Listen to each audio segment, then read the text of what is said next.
അതായത് വചനം കേൾക്കുമ്പോൾ ദൈവസ്നേഹം ഫീൽ ചെയ്യുകയും കർത്താവ് ഇത് ചെയ്ത് തരണേ എന്നല്ല പറയേണ്ടത്, കർത്താവ് ഞങ്ങൾ എന്ത് ചെയ്യണം എന്നാണ് ചോദിക്കേണ്ടത്. സിറ്റുവേഷൻ ഇസ് ദിസ്, ഇതാണ് സിറ്റുവേഷൻ. കർത്താവ് ഇതെനിക്ക് ചെയ്ത് തരണമേ എന്നല്ല പറയേണ്ടത്, കർത്താവ് ഈ അവസ്ഥയിൽ ഞാൻ എന്താണ് ചെയ്യേണ്ടത്. പട്ടാളക്കാരൻ വന്ന് ചോദിക്കണില്ലേ യോഹന്നാൻ മാന്താവിനോട്, ഞങ്ങൾ എന്താണ് ചെയ്യേണ്ടത്? അടാ യോഹന്നാൻ്റെ ദൈവവചനം കേട്ടപ്പോൾ, സ്നാപകൻ്റെ ദൈവവചനം കേട്ടപ്പോൾ പട്ടാളക്കാർ വന്ന് ചോദിക്കണത് എന്താണ്? പട്ടാളക്കാർ പോരും വന്ന് ചോദിക്കുകയാണ്, എന്താണ് ഞങ്ങളെന്താണ് ചെയ്യേണ്ടത്? അപ്പോൾ എന്താ പറയണത്? നിങ്ങളെ ശമ്പളം കൊണ്ട് അഡ്ജസ്റ്റ് ചെയ്യണം, കിമ്പളമായിട്ട് മറ്റുള്ളവരെ കഴുത്തേക്ക് കയറി കഴുത്തിന് പിടിച്ച് കാശുണ്ടാക്കരുത്. അതാണ് സംഭവം. ലൂക്കായുടെ സുവിശേഷം 3-ാം അധ്യായം 9 മുതലുള്ള തിരുവചനങ്ങൾ. വൃക്ഷങ്ങളുടെ വേരിന് കോടാലി വയ്ക്കപ്പെട്ടു കഴിഞ്ഞു. നല്ല ഫലം നൽകാത്ത വൃക്ഷങ്ങളെല്ലാം വെട്ടി തീയിലെറിയപ്പെടും. ജനക്കൂട്ടം അവനോട് ചോദിച്ചു, ഞങ്ങൾ എന്താണ് ചെയ്യേണ്ടത്? അവൻ പറഞ്ഞു, 2 ഉടുപ്പുള്ളവൻ 1 ഇല്ലാത്തവന് കൊടുക്കട്ടെ, ഭക്ഷണം ഉള്ളവനും അങ്ങനെ ചെയ്യട്ടെ. ചുങ്കക്കാരും സ്നാനം സ്വീകരിക്കാൻ വന്നു. അവരും അവനോട് ചോദിച്ചു, ഗുരു, ഞങ്ങൾ എന്ത് ചെയ്യണം? അവൻ പറഞ്ഞു, നിങ്ങളോട് ആജ്ഞാപിച്ചിട്ടുള്ളതിൽ കൂടുതൽ ഈടാക്കരുത്. കൂടുതൽ ആരോട് ഈടാക്കരുത്? ചുങ്കക്കാരോടാണ് പറഞ്ഞത്. പക്ഷേ എൻ്റെ തേതിൽ എഴുതിയിരിക്കണത് എന്താണ്? കൂടുതൽ ആരോടും ഈടാക്കരുത്. ഒന്ന് പറഞ്ഞേ, കൂടുതൽ ആരോടും ഈടാക്കരുത്. ഒന്നുകൂടി പറഞ്ഞേ, കൂടുതൽ ആരോടും ഈടാക്കരുത്. ആരോടും എന്നുള്ള സ്ഥലത്ത് എന്തെല്ലാം വരാം. ആരോടാകാം? അപ്പനോടാകാം. കൂടുതൽ ഈടാക്കരുതെന്ന് മനസ്സിലായില്ലേ?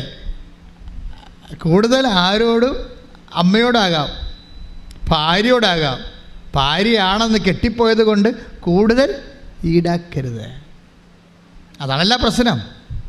കെട്ടിപ്പോയെന്ന് ഒറ്റ കാര്യം കൊണ്ട് കൂടുതൽ ഈടാക്കുകയാണല്ല. ഈ സ്ത്രീധന പ്രശ്നങ്ങളെല്ലാം ഉണ്ടാകണതിനല്ലേ? കൂടുതൽ ഈടാക്കാൻ വേണ്ടിയല്ലേ? കൂടുതൽ ഈടാക്കാൻ വേണ്ടിയല്ലേ? അമ്മായിയമ്മക്ക് മുതലാകണില്ലല്ല മരുമകളെ കൊണ്ടുവന്നത്. കൂടുതൽ ഈടാക്കാൻ വേണ്ടി, അത് പിടിച്ച് പറിച്ച് സ്വന്തം മകൾക്ക് കൊടുക്കാൻ വേണ്ടി എപ്പോഴും മകനെ സ്ക്രൂ ചെയ്തുകൊണ്ടിരിക്കും. അതായത് ബൈബിൾ എന്താ പറഞ്ഞത്? കൂടുതൽ ഈടാക്കരുത്. ഒന്നും പറഞ്ഞേ, കൂടുതൽ ഈടാക്കരുത്. Take the bed of God. Luke 3:13. പടയാളികളും അവനോട് ചോദിച്ചു, ഞങ്ങൾ എന്ത് ചെയ്യണം? അവൻ അവരോട് പറഞ്ഞു, നിങ്ങൾ ആരെയും ഭീഷണിപ്പെടുത്തരുത്, വ്യാജമായ കുറ്റാരോപണവും അരുത്, വേതനം കൊണ്ട് തൃപ്തിപ്പെടണം. ഈ വേതനം കൊണ്ട് തൃപ്തിപ്പെടാത്തവൻ പിന്നെ ഒന്നുകൊണ്ടും തൃപ്തിപ്പെടത്തില്ല. ഇപ്പം എന്തിന് ഇത്രയും ഈ കേരളം ഇത്രയും കടക്കെണി വന്നിരിക്കുന്നതിൻ്റെ കാരണം എന്താണ്? ശമ്പളം വർദ്ധിപ്പിച്ചത് തന്നെയാണ്, ഒരു സംശയമില്ല കാര്യത്തിൽ. ആദ്യം കയറിയപ്പോൾ തന്നെ ശമ്പളത്തിൻ്റെ ഹൈക്ക്, അതായത് 10 കൊല്ലം കൊണ്ട് വർദ്ധിപ്പിക്കേണ്ട, 5 കൊല്ലം കൊണ്ട് വർദ്ധിപ്പിക്കേണ്ട സംഭവം പിണറായി 5 ദിവസം കൊണ്ട് വർദ്ധിപ്പിച്ചു. എന്താണ്? ഉദ്യോഗസ്ഥന്മാരെല്ലാം കൂടെ നിർത്താൻ വേണ്ടി ചെയ്തതാണ്. ഇപ്പം എന്നാ പറ്റിയിരിക്കുകയാണ്? കാണാൻ പറ്റും, ഓണമെണ്ണ കാണാൻ പോലും ഇല്ലാതെ, വിൽക്കാൻ കാണാനില്ലാത്ത അവസ്ഥയായില്ലേ? കൂടുതൽ ഈടാക്കിയ സംഭവമാണ്. ജനങ്ങളിലേക്ക് നിന്ന് കൂടുതൽ ഈടാക്കി. KCBയുടെ ആ വാഴ മുഴുവനും KCBക്കാരൻ വന്ന് വെട്ടിക്കളഞ്ഞില്ലേ പൂവാറ്റുപുഴ? സഹിക്കാൻ പറ്റുമോ? നമ്മൾ കർഷകന് അനുകൂലമാണെന്നാണ് നമ്മൾ ജീവിക്കുന്നത്. ഈ കൃഷി പോലും എന്തിനു വേണ്ടിയാണ്? ഈ കറണ്ട് പോലും എന്തിനാണ്? തമിഴ്നാട്ടിലൊക്കെ കർഷകന് വേണ്ടിയാണ് കറണ്ട്. അവൻ്റെ കാര്യം കഴിഞ്ഞിട്ടേ ബാക്കി കാര്യങ്ങളുള്ളൂ. ഇപ്പം അതായത് നമ്മൾ കൃഷിക്കാരെ അവൻ്റെ ജീവിതം ഒരു പരുവത്തിലാക്കി, വിദ്യാഭ്യാസം ഒരു പരുവത്തിലാക്കി, പിള്ളേരെല്ലാം പാലായനമല്ലേ? അത് നിൽക്കണില്ലല്ലോ. നിന്നിട്ട് കാര്യമില്ലാത്ത കൊണ്ടാണ്. നിന്നിട്ട് പുറംവാതിലൊക്കെ നിയമനമൊക്കെ വരുമ്പോൾ പിന്നെങ്കിൽ നമുക്ക് പഠിച്ച് ജോലി കിട്ടണത് എങ്ങനെയാണ്? വിശ്വാസം പോയി, ജനങ്ങളുടെ വിശ്വാസം പോയി. അപ്പോൾ ഇങ്ങനെയൊക്കെ വരുമ്പോൾ ഈ കൂടുതൽ ഈടാക്കൽ ഒരു അനീതിയാണ്, ശരിക്കും അനീതിയാണ്. ഇപ്പം മണിപ്പൂർ സിംഗപ്പൂരാക്കാൻ വേണ്ടി അവിടുത്തെ പാവപ്പെട്ടവനെ അവിടെ നിന്ന് കുടിയൊഴിപ്പിച്ചുകൊണ്ടിരിക്കുകയാണ്. കുടിയൊഴിപ്പിച്ചില്ലേ, കൊന്നു കുടിയൊഴിപ്പിക്കുകയാണ്, കൂടുതൽ ഈടാക്കുകയാണ്. ഇതൊക്കെ എല്ലാം തിരിച്ചടി വരും, ഒരിക്കലും സംശയമില്ല. നമ്മുടെ കയ്യിൽ പട്ടാളമുണ്ട്, തോക്കുണ്ട്, രാജ്യമുണ്ട്, ഭരണമുണ്ടെന്നൊക്കെ ഒരു കഥയുമില്ല. ഇതൊക്കെ ഒരു ടൈം കഴിയുമ്പോൾ ഇങ്ങനെ മാറണം കാണാം. പലതരത്തിലും ജീവിതവും മാറും, ലോകവും മാറും. ദൈവത്തെ മറന്ന് അധികാരികളായാലും ശരി, ഏറ്റവും താഴെയുള്ള ഞങ്ങളെപ്പോലെയുള്ള അച്ഛന്മാരായാലും ശരി, ആരായാലും ശരി, ആൾക്കാരായാലും ശരി, ഈ കൂടുതൽ ഈടാക്കരുത് എന്നുള്ളത് ഒരു ദൈവികമായ നിയമമാണ്. നിങ്ങൾ ഉടമ്പടി എടുക്കുന്നവർ എങ്കിലും ഈ വിഷയത്തിൽ ദൈവത്തിൻ്റെ കൂടെ ചേർന്ന് നിന്ന് കഴിഞ്ഞാൽ ദൈവം തൻ്റെ സാന്നിധ്യം കൊണ്ട് നിങ്ങളെ നിറക്കും. എന്താ കാര്യം എന്നറിയാം മക്കളെ? ഞാനൊരു കാര്യം പച്ചക്ക് നിങ്ങൾ പറയാം. നിങ്ങൾ ദൈവത്തിൽ വിശ്വസിക്കുന്നില്ല. അതുകൊണ്ടാണ് നിങ്ങൾ നിങ്ങളുടെ തന്നെ മസിൽ പവർ കൊണ്ടും മണി പവർ കൊണ്ടും നിലനിൽക്കാൻ വേണ്ടി ആക്രാന്തം കാണിക്കുന്നത്. ആക്രാന്തം കാണിക്കുന്ന എല്ലാ കാര്യങ്ങളും. ഇപ്പോൾ പലിശക്കാരില്ലേ, കൂടുതൽ ഈടാക്കുകയല്ലേ? പലിശ എന്നേ കിട്ടി, മുതൽ എന്നേ കിട്ടിയതാ? ഓരോ പലിശക്കാരും നോക്കിയാൽ മതി. ഇനി നമ്മൾ വലിയ ജനകീയ സംഘമാണ് എന്നൊക്കെ പറയുന്ന സഹകരണ സംഘങ്ങൾ പോലും നോക്കിയുള്ള അവസ്ഥ എന്താണ്? അവിടെ പലിശ എന്നേ കിട്ടി, അവർക്ക് കൊടുക്കാൻ പറ്റേ? അവിടെ പലിശ അവിടെ മുതൽ എന്നേ പലിശയായിട്ട് കിട്ടി. അങ്ങനെയുള്ളവർക്ക് എന്തുകൊണ്ടാണ് ഗവൺമെൻറ് അവരുടെ സ്ഥലം, വീടിരിപ്പ് സ്ഥലം തിരിച്ചു കൊടുക്കാൻ പറ്റാത്തത്? അത് കൂടുതൽ ഈടാക്കലല്ലേ ശരിക്കും പറഞ്ഞാൽ. അപ്പോൾ അടിസ്ഥാന ആവശ്യങ്ങളുടെ മേലെ ഉടമ്പടി എടുക്കുന്നവർ എന്തിനാണ് അച്ഛൻ നിങ്ങളോട് നിഷ്കർഷിക്കണത്? നിങ്ങൾക്കിതൊക്കെ കുറച്ച് പാടാണെന്ന് എനിക്കറിയാം. പക്ഷേ എൻ്റെ പ്രോബ്ലം എന്താണെന്നറിയാമോ? ഉടമ്പടിയുടെ ഒരു അൾട്ടിമേറ്റ് എയിമുണ്ട്. ഉടമ്പടി അൾട്ടിമേറ്റ് എന്ന് വെച്ച് കഴിഞ്ഞാൽ, ഉടമ്പടി പുറത്തുള്ളൊരു സൊല്യൂഷനല്ല അന്വേഷിക്കണത്, അകത്തുള്ള സൊല്യൂഷനാണ്. നിങ്ങളെ പുറത്തുള്ള സൊല്യൂഷൻ എന്ന് പറയുമ്പോൾ വസ്തു അടിസ്ഥാനമായ ഒരു സൊല്യൂഷനാണ് പുറത്തുള്ള സൊല്യൂഷൻ. ഉടമ്പടിയിൽ വരുന്നത് പുറത്തുള്ള സൊല്യൂഷൻ അല്ല, എക്സ്റ്റേണൽ സൊല്യൂഷൻ അല്ല, ഇൻറ്റേണൽ സൊല്യൂഷനാണ്. എന്താ അങ്ങനെ പറയണത്? ഇത് വെരി സീരിയസ് തിങ്.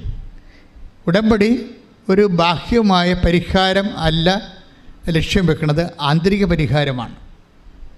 ഈ ആന്തരിക പരിഹാരം എന്ന് പറഞ്ഞാൽ എന്താണ്? ഇപ്പോൾ ഉദാഹരണത്തിന് അപ്പോസ്തലന്മാർ ഇപ്പോൾ 11:21 എടുത്തേ. 21:6 ശ്രദ്ധിക്കട്ടെ.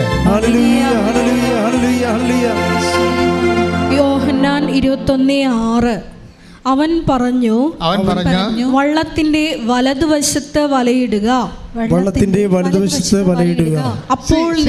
അപ്പോൾ നിങ്ങൾക്ക് കിട്ടും, ലഭിക്കും. എന്താ അവൻ പറഞ്ഞ സൊല്യൂഷനാണ്, ഒരു സൊല്യൂഷനാണ്. അവനെന്താ പറഞ്ഞത്? നിങ്ങൾ പറഞ്ഞേ, വള്ളത്തിന്റെ വലതുവശത്ത് വലയിടുക. ഒരു സൊല്യൂഷനല്ലേ, പുറത്തുള്ള സൊല്യൂഷനാണ്. വള്ളത്തിൻ്റെ വലതുവശത്ത് വലയിടുക എന്ന് വെച്ച് കഴിഞ്ഞാൽ ഒരു സൊല്യൂഷനാണ്, ഒരു പരിഹാരമാണ്. എന്തിൻ്റെ? പുറത്തുള്ള പരിഹാരമാണ്. പക്ഷെ പുറത്തുള്ള പരിഹാരം അല്ലെന്ന് അവനെ അറിയാം. പുറത്തുള്ള ഈ പരിഹാരമല്ല എന്നറിയാം. എന്താ കാര്യം വെച്ച് കഴിഞ്ഞാൽ, വള്ളത്തിൻ്റെ വലതുവശത്ത് വല ഇറക്കുമ്പോഴേ അവിടെയുള്ള മത്സ്യങ്ങൾ അവിടെ വള്ളത്തെ കിട്ടുന്നതല്ല അവിടുത്തെ ലക്ഷ്യം. അത് നിങ്ങൾ വളരെ ശ്രദ്ധിച്ച് മനസ്സിലാക്കണം. അപ്പം അതിന് മനസ്സിലാക്കണമെങ്കിൽ 21:5 വായിക്കണം. യോഹന്നാൻ 21:5 വായിച്ച് ശ്രദ്ധിക്കട്ടെ. യേശു അവരോട് ചോദിച്ചു, കുഞ്ഞുങ്ങളെ, നിങ്ങളുടെ അടുക്കൽ മീൻ വല്ലതുമുണ്ടോ? എന്താ പ്രശ്നം? മീൻ വല്ലതും ഉണ്ടോ എന്ന് ചോദിച്ചു കഴിഞ്ഞാൽ അവിടുത്തെ അർത്ഥം മീൻ വല്ലതും ഉണ്ടോ എന്നാണ്. ഇവിടുത്തെ അർത്ഥം എന്താണ്? ഒരു അപ്പനും അമ്മയോടും പറയുകയാണ്, 3 പെൺമക്കളുണ്ട്, മൂത്തവനെ കെട്ടിക്കാൻ കാശുണ്ടോ? അതാണ് ചോദ്യം. അത് ചോദ്യമാണ്. ബൈബിളിൻ്റെയൊക്കെ പ്രശ്നം വെച്ച് കഴിഞ്ഞാൽ ഇത് എല്ലാ കാലത്തേക്കും എഴുതിയിരിക്കണമല്ലേ. എല്ലാ കാലത്തേക്കും എല്ലാ മനുഷ്യൻ്റെയും വിഷയമാണ് അഭിസംബോധന ചെയ്യണത്. അപ്പോൾ നിങ്ങളോട് ചോദിക്കുകയാണ്, നിങ്ങൾ ഓഫർ ലെറ്റർ വന്ന് വിസാക്ക് നിങ്ങളുടെ കയ്യിൽ കാശുണ്ടോ എന്ന് ചോദിക്കുകയാണ്. അതാണ് പ്രശ്നം. അപ്പോൾ നിങ്ങളെന്താ പറയണത്? വീടിരിപ്പ് സ്ഥലം ഉണ്ടെന്നാണ് പറയണത്. അതിന് എത്ര ഓഹരിയുണ്ട്? അതിന് 3-4 ഓഹരിയുണ്ട്. അതെല്ലാം ഇങ്ങനെ വിറ്റിട്ട് എങ്ങനെ ഇവർക്ക് കൊടുക്കണം, ഒരാൾക്ക് കൊടുക്കണത്? അപ്പനും അമ്മയും കുഴങ്ങിയേ. വീടിപ്പോൾ സ്ഥലം വിൽക്കാവുന്നതാണ്. അപ്പനും അമ്മയോടും മൂത്ത മകൾ പറയണം കാനഡയിൽ പോകാൻ. ഞാൻ പോയാൽ എല്ലാവരും രക്ഷപ്പെടുത്താവുന്നതാണ്. എന്തുകൊണ്ടാണ് ഈ മൂത്ത മകൾ വീടിപ്പോൾ സ്ഥലം വിൽക്കാമെന്ന് ഇളയ മക്കളുള്ളപ്പോൾ പറയാത്തത്? അവർക്കറിയാം ഇളയ മക്കൾ മിക്കവാറും ഇവിടെ തലമുടിയും പറിച്ചുകൊണ്ട് പോകുമെന്ന്. നിങ്ങൾക്ക് വേണ്ടി ഉടമ്പടി, നിങ്ങൾക്ക് വേണ്ടി വീട് സ്ഥലം വിറ്റ് നിങ്ങളെ കാനഡയിൽ വിട്ടാൽ നിങ്ങൾ അവിടെ പോയി ജോലി കെട്ടിയിരിക്കുമ്പോൾ അവരെ ഇവരൊക്കെ കണ്ണടച്ച് കൈയും കാണിച്ച് നിങ്ങൾ കണ്ടവരുടെ പുറകെ പോകുകഴിഞ്ഞാൽ വീട് സ്ഥലം ഞങ്ങൾ ബാങ്കുകാരെ കൊണ്ട് ജപ്റ്റ് ചെയ്താൽ ഞങ്ങൾ ആ അടുത്ത് എവിടെ പോയി കിടക്കും, വഴി ആധാരമാകത്തല്ലേ എന്ന് ചോദിക്കാൻ അവിടെ ഇളയത്തങ്ങൾ ഇല്ലാത്ത സമയത്ത് മാത്രമേ ഇവിടെ ചോദിക്കത്തുള്ളൂ. അതാണ് പ്രശ്നം. ദാറ്റ് മീൻസ് എവിടെയൊക്കെ കുഴപ്പങ്ങളുണ്ട്, പക്ഷെ അത് വെച്ചാൽ പരുവക്കേടുണ്ട്. അതാണ് ആ പരുവക്കേടുള്ള ആണ് ഉടമ്പടി അഡ്രസ്സ് ചെയ്യണത്. നിങ്ങൾ എന്നെ മനസ്സിലാക്കണം. ഞാൻ പറയണത് ശുദ്ധമായ കർത്താവിൻ്റെ വചനം മാത്രമാണ്, ജീവിത ബന്ധിയാണെന്ന് മാത്രമേ ഉള്ളൂ. അതായത് നിങ്ങളിങ്ങനെ ഒളിച്ചും പാത്തും രഹസ്യത്തിനും അടുക്കളയിലുമൊക്കെ അമ്മയോട് വീട് വിൽക്കാൻ, സ്ഥലം വിൽക്കാൻ, അപ്പനോട് പറയുന്നതൊക്കെ പറയുമ്പോഴേ അതിക്ക് മുമ്പ് ദൈവത്തോടൊന്ന് പറയണം. നിങ്ങൾ ദൈവത്തോടൊന്ന് പറയണം. എന്താ കാര്യം? ദൈവത്തോട് എന്താ പറയേണ്ടത്? അപ്പോസ്തലന്മാരെന്താ പറഞ്ഞത്? കർത്താവ് പരവും വല്ലതും ഉണ്ടോയെന്നാണ് ചോദിച്ചത് അല്ലേ? മക്കളെ മീൻ വല്ലതും ഉണ്ടോ? 21:5 ചോദിക്കണത്. അപ്പോൾ അത് അപ്പോസ്തലന്മാരെന്താ പറയണത്? അപ്പോസ്തലന്മാർ പറയുന്ന ഒരു സംഭവമുണ്ട്. എന്താണ്? ഇതേ സിറ്റുവേഷൻ ലൂക്ക പറയുന്നുണ്ട്. സുവിശേഷം 5-ാം അധ്യായം 5 മുതലുള്ള തിരുവചനങ്ങൾ. ശിമയോൻ പറഞ്ഞു, ഗുരു രാത്രി മുഴുവൻ അധ്വാനിച്ചിട്ടും ഞങ്ങൾക്കൊന്നും കിട്ടിയില്ല. എങ്കിലും നീ പറഞ്ഞതനുസരിച്ച് ഞാൻ വലയിറക്കാം. ഈ വചനത്തിന്റെ ഒരു ഘടന കണ്ടില്ലേ? എന്താ പ്രശ്നം? നിവർത്തിയില്ല, പരുവക്കേടില്ല. ഇത് 21:6 എന്താ ചോദിക്കണത്? മക്കളെ മീൻ വല്ലതും ഉണ്ടോ എന്നാണ്. ആ ചോദ്യം ഈശോ നേരത്തെയും ചോദിച്ചിട്ടുണ്ട്. എന്താ പറഞ്ഞത്? ആഴങ്ങളിലേക്ക് നീക്കി വലയിറക്കാൻ പറഞ്ഞ സാഹചര്യത്തിൽ കർത്താവ് നേരത്തെ ചോദിച്ചിട്ടുള്ള ചോദ്യമാണ്. എന്തെങ്കിലും പരുവം ഉണ്ടോ? അപ്പോൾ പത്രോസ് പറയും, അനുഭവം കൊണ്ട് ഒരു പരുവും ഇല്ല. എന്താ കാര്യം? രാത്രി മുഴുവനും ഞങ്ങൾ അധ്വാനിച്ചതാണ്, ഞങ്ങൾക്കൊന്നും കിട്ടിയില്ല. അപ്പോൾ നമ്മളെക്കൊണ്ട് നമ്മളുടെ കഴിവ് കൊണ്ട് ബുദ്ധി, ആലോചന, സ്വാധീനം, ബന്ധം എല്ലാം കൊണ്ട് നമുക്ക് ചെയ്യാനുള്ള ചെയ്തു, പക്ഷെ നിവർത്തിയില്ല. അതല്ലേ ആൾക്കാരുടെ അവസ്ഥ? നമുക്ക് ചെയ്യാനുള്ള നമ്മുടെ കൊക്കിൽ ഒതുങ്ങാത്ത വിഷയമാണെന്ന് നീ പറയണത്. രാത്രി മുഴുവനും അധ്വാനിച്ചിട്ടും ഞങ്ങൾക്കൊന്നും കിട്ടിയില്ല. അപ്പം ഇനി രാത്രി മുഴുവൻ അധ്വാനിക്കേണ്ട കാര്യം എന്താണ്? ഓറ്റി അടിക്കണം. നിങ്ങൾക്കറിയാമല്ലോ, നിങ്ങൾക്ക് ഓരോ സ്ഥലത്ത് പോയി ഓവർ ടൈം വർക്ക് ചെയ്താലും നിങ്ങൾക്ക് എന്താണ് ചെയ്യാൻ മടിയായിട്ട് അവസാനം ഒന്നിനും പോകാതെ നിങ്ങൾ വെള്ളവും അടിച്ച് അല്ലെങ്കിൽ സ്റ്റാമ്പൊക്കെ നാക്കലൊട്ടിച്ചുകൊണ്ട് ഇങ്ങനെ ആൾക്കാരെന്താണ് മയങ്ങിക്കിടക്കണത്. ചിലർ മയങ്ങിക്കിടക്കുകയല്ലേ നാക്കയിലൊക്കെ ഒട്ടിച്ചുകൊണ്ട്. അഫ്ഗാനിസ്ഥാനിലൊക്കെ എന്താ സംഭവിക്കുന്നത്? പട്ടിണിയാണ്. അതുകൊണ്ട് പട്ടിണിയുടെ വിശപ്പറിയാതിരിക്കാൻ വേണ്ടി കറുപ്പ് കുഞ്ഞുങ്ങളുടെ വായി കുത്തി കയറ്റി കൊടുത്തുകൊണ്ടിരിക്കുകയാണ്. ഞാൻ വീഡിയോ കണ്ടതാണ് എൻ്റെ. അപ്പോൾ ഓരോ സിറ്റുവേഷൻസ് ഉണ്ട്, റൈസ് ചെയ്തിരിക്കുന്ന സിറ്റുവേഷൻസ്. അതൊക്കെ നോക്കുമ്പോൾ ഈ രാജ്യം എത്രയോ മഹത്തരമായ ഒരു രാജ്യമാണ്. അതുകൊണ്ടാണ് ഈ രാജ്യങ്ങൾക്ക് വേണ്ടി പ്രാർത്ഥിക്കുകയും അതേസമയം തന്നെ രാജ്യമായാലും നമ്മുടെ സംസ്ഥാനമായാലും അതിൻ്റെ അധികാരികളുടെ കൂടെ നിൽക്കണമെന്തിനാണ് കാര്യം? അവരെ തിരുത്തും നമ്മൾ, പക്ഷേ എന്നാലും അവരോട് സപ്പോർട്ട് ചെയ്യും. കാര്യം അവരെയാണ് അധികാരം ഏൽപ്പിച്ചിരിക്കുന്നത്. അപ്പോൾ അവർക്ക് ബുദ്ധിയും ബോധവും ഉണ്ടായി ജനങ്ങൾക്ക് വേണ്ടിയുള്ള ശാശ്വതവും ക്ഷേമകരമായ നടപടികൾ സ്വീകരിക്കാനും അവർ സ്വീകരിക്കുന്ന കാര്യങ്ങൾ വിജയിക്കാനും അവർക്ക് ചിലപ്പോൾ ദൈവത്തിൽ വിശ്വാസം ഉണ്ടാകണമെന്നൊരു നിർബന്ധമില്ല. ചിലപ്പോൾ ഉള്ളിൽ ദൈവത്തിൽ വിശ്വാസം ഉണ്ടാകും. അങ്ങനെ ഉണ്ടായിട്ട് ഇതൊന്നും വർക്കൗട്ട് ചെയ്യത്തില്ല. ആശയപരമായൊരു വിശ്വാസമുണ്ട്. ദൈവം ഉണ്ടെന്ന് വിശ്വസിച്ചൊരു കഥയൊന്നുമില്ല. ദൈവം നിങ്ങളുടെ വിശ്വാസത്തിലല്ല ദൈവം നിലനിൽക്കണത്. പിന്നെ എന്താ കാര്യം? അതിന് ആത്മാർത്ഥമായി ആ വിശ്വാസത്തിന് വേണ്ടി ആത്മാർപ്പണം ചെയ്യാൻ കഴിവുള്ളവൻ്റെ ആസ്തിയാണ് ആധ്യാത്മിക ആസ്തി എന്ന് പറയുന്നത്. പ്രാർത്ഥിക്കുക, കർത്താവായ ദൈവമേ, എൻ്റെ ആശയപരമായ കേവല വിശ്വാസമല്ല,